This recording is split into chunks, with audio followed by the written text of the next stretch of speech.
Can I help myself? And if I cannot help myself, who should I be talking to? In what way is my past affecting my parenting? The method is not as important as the vision. The vision is the most important thing.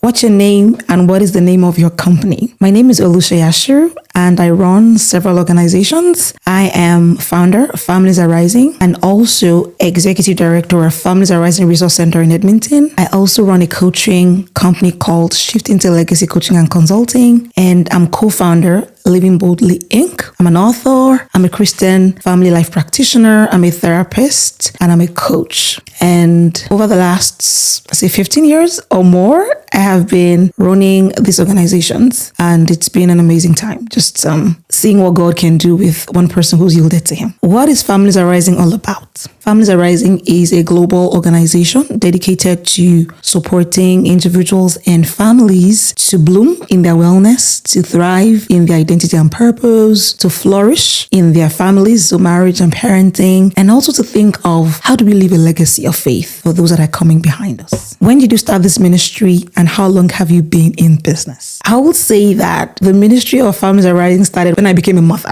which is 18 years ago. But I would say our official start date is 2014. So we've been in business for a little over 11 years, thereabout, and it's been amazing. Can you explain what programs like Mom 360 Cafe and Growth 360 are and how they serve mothers? So the Mom 360 Cafe is a community that is focused on providing coaching community and resources for moms. And the word 360 degrees is what we use to identify what we call all-round growth for moms. So we believe in holistic wholeness. So 360 degree growth across all areas of a mother's life. And so what that means is we're looking at growth in spiritual development. We're looking at your wellness. We're looking at you thriving in understanding your purpose and living out the God-given calling. We look at providing resources for marriage, for parenting, and we're also thinking about how can you make an impact on the earth by leaving a legacy of purpose for your children and for those that you have been called to serve on the earth. And that's why we call it Growth 360. It's really about ensuring that mothers don't leave any area of their lives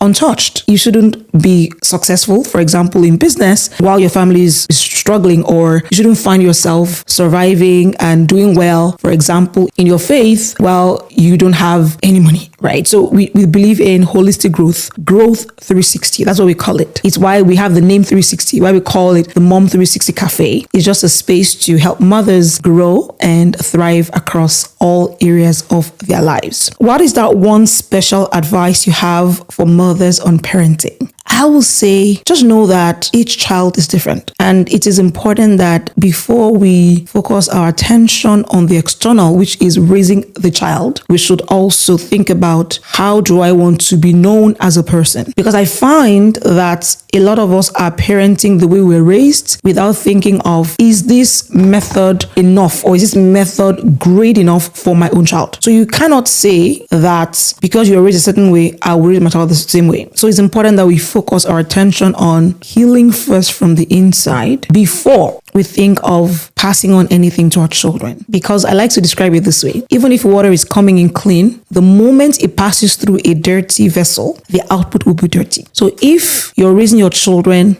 with a muddied experience, the likelihood is that you're going to raise children from that lens and from that perspective, which will be damaging to them as children. So it's important that women heal, mothers heal before they raise their own children. What is that one advice you have for anyone who's looking to start a business but is scared to take the leap? I always think about it this way. What's the worst that could happen? You start and then you don't do well. At least you learn one thing you shouldn't do. So I would say to people, try. There is no harm in trying. Make an effort. Give it your very best and see what happens. You'll be shocked. You'll be surprised at where that one bold step could lead you to. I know that sometimes it's easier said than done, but if you just take that leap of faith, who knows what could be on the other side of your leap of faith, of your courage. So just do it. And if you feel that you're still struggling a lot, find yourself a community of people who are also looking to start something. And maybe you can go a long way together, right? So don't be afraid to start. Just look at what could be the best thing that could happen to me if I started this business and just make a go for it. how and where can people connect with you? Okay, so my name is Oluseye Ashiru. Like I said, you'll find me, my website is oluseyashiru.com. Social media as well is at Oluseye Ashiru across Facebook, Instagram, Twitter, everywhere. The social media, you will find me there at Oluseye Ashiru. And that's how you can connect with me. And if you find me, you're likely to find all the other things that I do as well.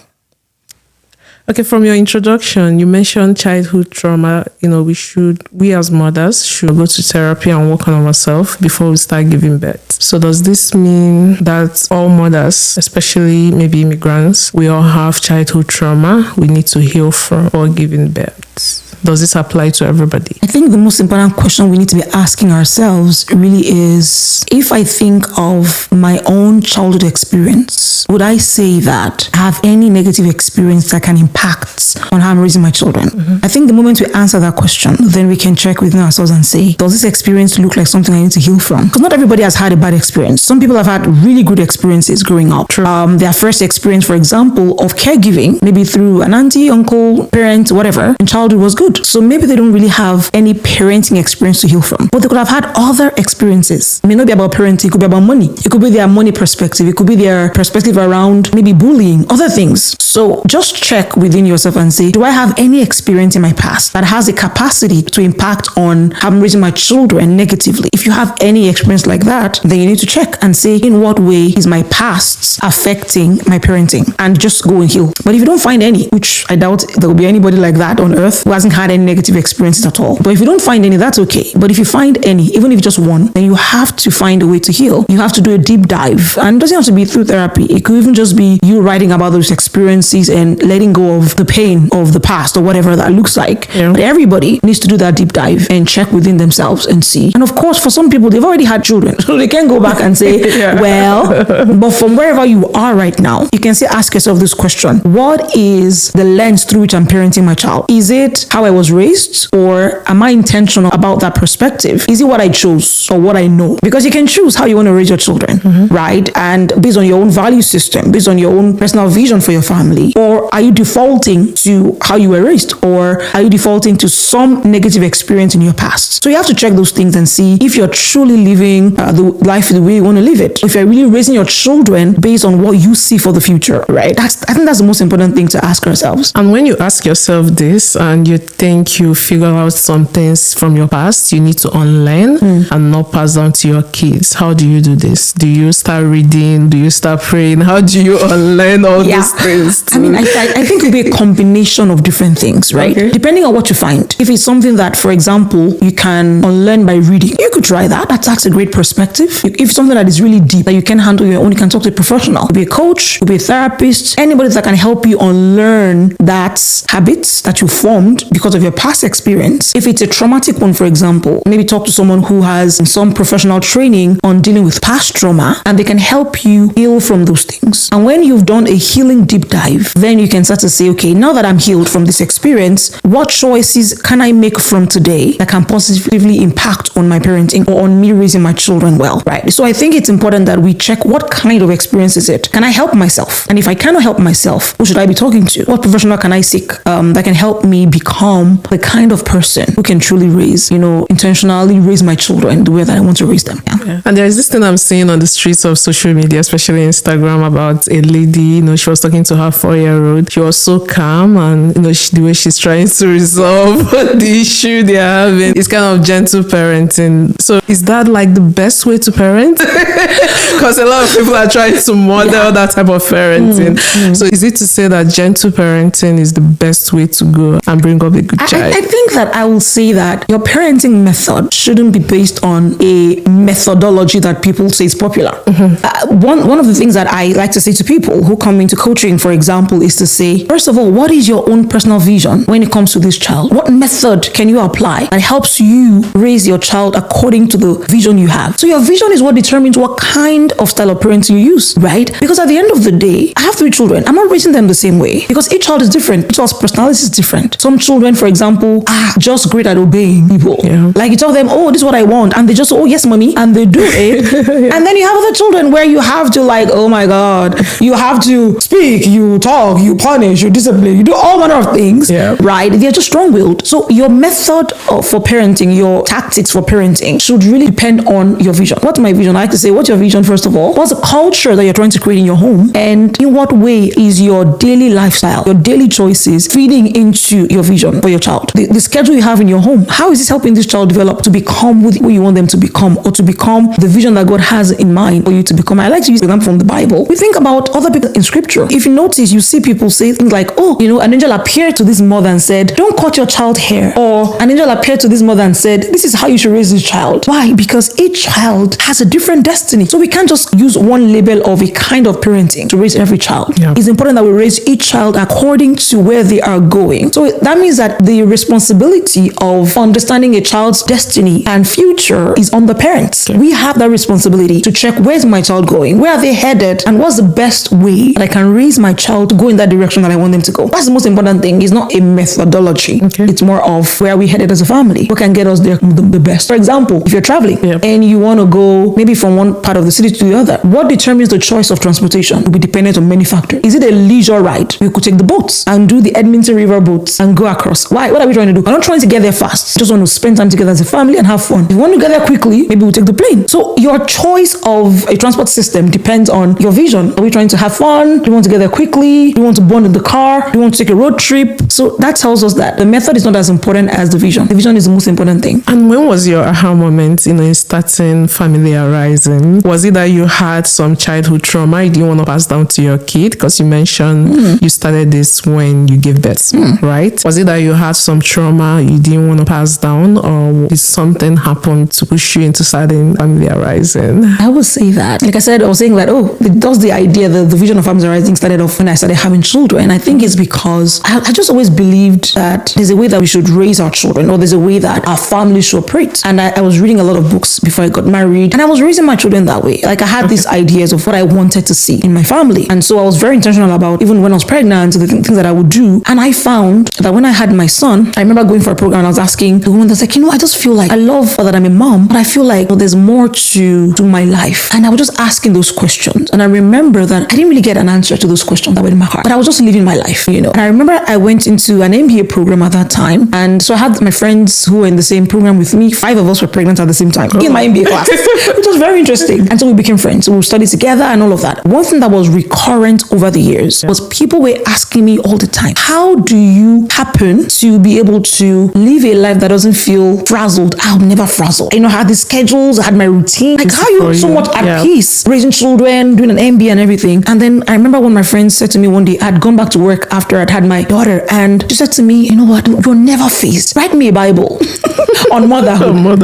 And as I sat at my desk that day at work, I just heard in my heart, like, people are always asking you the same question. Over the years, so many people have asked me the same question. How are you able to do it? How did you have it all together? And I just heard in my heart, somebody's asking to write them a Bible. Maybe that's the same question everybody else has. Why don't you start something that can give people that information they need in terms of motherhood, in terms of how you do it, how you live your own life? I started off just writing blogs to mothers, and I was just using my own personal examples just to say, how do you do motherhood well? How can you be intentional about motherhood, about raising your children, but at the same time not neglecting your own goals, not neglecting your own vision, living your own life on purpose too as a mother, in a way that kind of helps you to discover your own purpose, live out, a life of purpose yourself. And so I started blogging. And so I started off the blog, and then it became a community. More people were still asking the same questions. Show us the way. How are you doing this thing? So I became a coach. I got my certification as a coach, and I started coaching mothers in motherhood. And there's something we call the 5 circles of a mother's life that we use, the 360-degree growth areas that I was talking about earlier, where we want to ensure that every mother feels like she's growing across all areas of her life. Spiritually,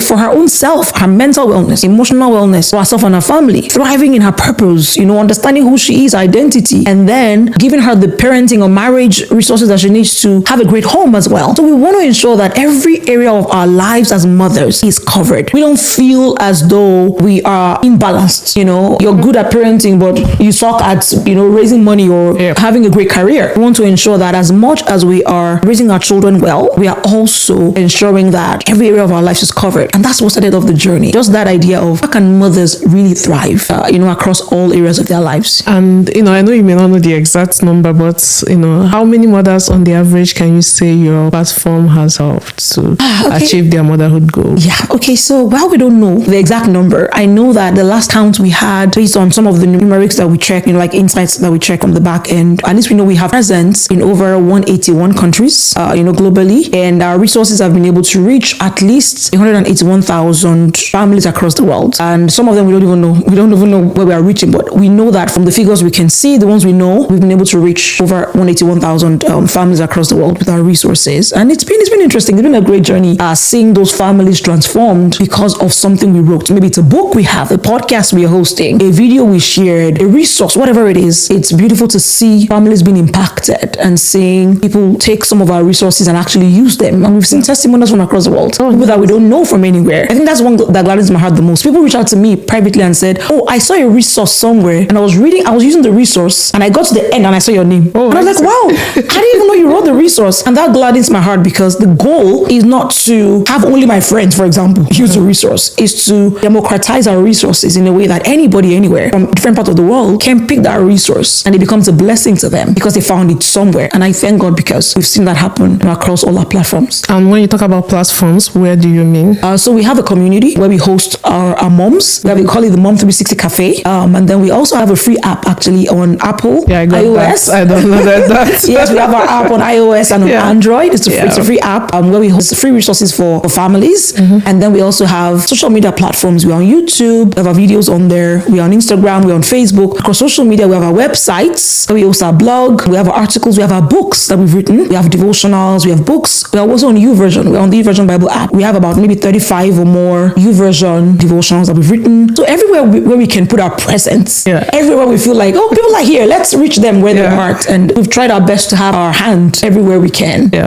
Yes. So, going back to mothers again, some mothers, they usually have this guilt of not knowing if they are doing what they should be doing and if they are doing it well. How should mothers handle guilt and understand they are doing the best they can? One of the things that I feel that a lot of us don't think about when it comes to guilt is that guilt and shame will automatically disappear when you know that you're on the right track. So what I mean is this: if you're going on vacation, you get to the airport, you're going to the UK, for example, we are boarding at gate 86. You walk past gates 1 to 82, 83, 84, 85, you get to gate 86, you stay there. Will you feel, what am I doing here? Oh my God, am I doing something wrong? No. Maybe I should go to gate 82. Maybe I should go to gate 34. Why do you feel comfortable sitting at gate 86? Because your boarding pass says gate 86 is where they are boarding the plane that will take you to London Heathrow. The problem that a lot of us have that gives us guilt and shame is because we're not even sure if we are on the right track for our lives. So the answer to guilt and shame when it comes to motherhood is to discover your purpose, to discover your life's purpose. What am I on earth for? Because if I know why I'm on earth and I'm truly living my life based on why I'm on earth, so every day, every choice I make is taking me closer to my purpose. I know my life season. I like to say this one a lot. Even if I know my purpose, but I don't know my season, I can still feel guilty. So for example, I know that one of the things that I should be doing is supporting mothers, right? But at the same time, I own businesses. At the same time, I have a family. If I feel like God is saying to me, in this season of your life, focus a lot more on your children. So what that means is I'm devoting more time to my children in that season. I will not feel guilty that I'm not spending time on my business. If I feel like God is saying to me, spend more time on your business because there's something I want to do with this business in this season, I won't feel too guilty if I don't spend as much time with my children as I used to spend with them before. So the answer to guilt and shame is to know that you are truly aligned with what God wants for you.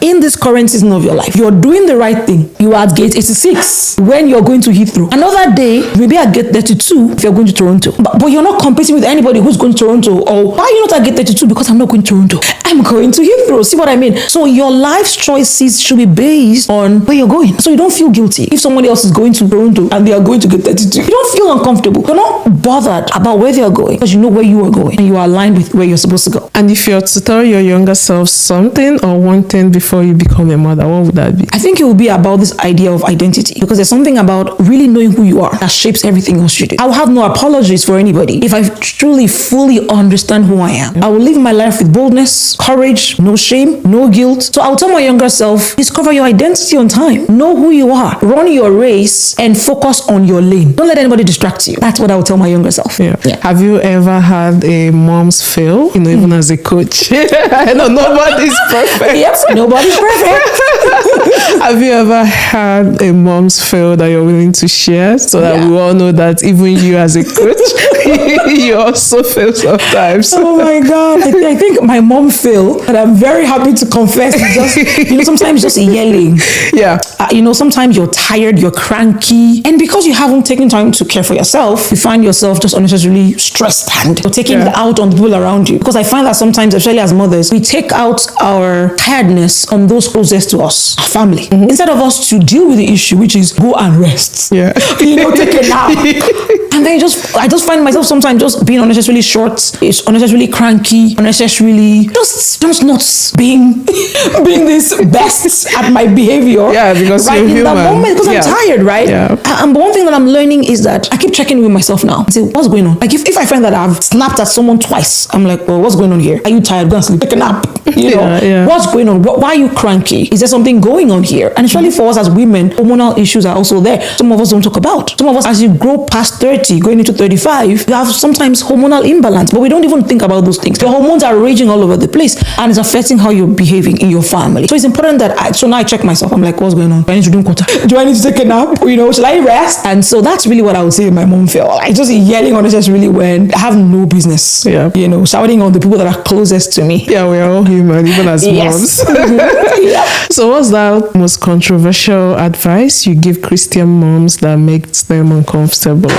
Is there like something like that? Honestly, I would say that sometimes we think that because we are Christians, we should automatically have all the answers. So I will let you know that being a Christian does not exclude you from confusion. And what I will say to that is the fact that you are a Christian does not mean you don't need the support of other people. So if you have questions in your heart, things that you don't understand, you should be comfortable to seek help. Some of us think when we pray, the Lord will speak in a voice to say, my daughter, this is the answer to your problem. Sometimes the way it happens is he puts somebody on your heart and says, talk to this person. I think they may be able to help you. Sometimes through connection. You go somewhere, somebody's talking about something, you hear what they say, you read a book, you listen to a podcast, you listen to somebody speaking somewhere, and that's the answer you need. The answer you need for that particular challenge you're facing right now. So I would say if you're a Christian mom, just know it's not enough to just be a Christian. You must be listening to the Lord, giving you instruction, telling you what to do. You need wisdom that sometimes is in other people around you. Your wisdom is not only in your prayer closet. Sometimes the wisdom you need, God will just say, this is what you should do. This is where you should go. And that's where your answers are. So every Christian mom who's listening, just know that you can be a Christian mom and be very confused because you haven't sought the wisdom that you need for your current season of your life. So, you mentioned talking to people, maybe speaking to someone can help you change your perspective as a Christian mom, to be better. Is there like a story or transformational story for a mom you've kind of helped that made everything better? One of the most transformational stories that I've seen, they're like two of them. It's very interesting how the two of them are interesting and they're similar. When I first started coaching, I remember very well, there was a lady that reached out to me and she just physically lost everything she had in a home flood, basically. And she had a little toddler at that time. And